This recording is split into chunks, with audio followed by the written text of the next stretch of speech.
Alors le texte ici, pour la démonstration, on va le dupliquer, ce sera peut-être mieux. Donc avec la flèche noire et la touche Alt, vous le déplacez et vous avez forcément une copie. Alors on a toujours notre magnétisme de grille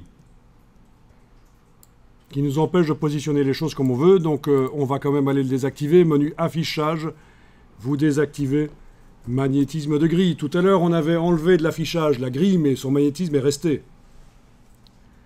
Donc on décoche magnétisme de grille et là le placement est beaucoup plus libre évidemment pour placer les objets. C'est beaucoup mieux. À un certain moment, vous risquez de ne plus avoir assez de place sur la page. C'est pas un problème. Il ne faut surtout pas essayer de sélectionner tous les objets et avec l'outil de transformation manuelle les réduire sur la page. C'est pas bon dans Illustrator. On va agrandir la page. Et si vous avez fait une page de la dimension que doit avoir votre document final, votre poster, ce n'est pas grave. Parce que en fait, il vaut mieux finaliser dans InDesign, où vous aurez là dans InDesign votre page à la bonne dimension, et vous allez importer dans InDesign ce que vous avez fait dans Illustrator. C'est beaucoup plus intelligent, on aura l'occasion d'en reparler.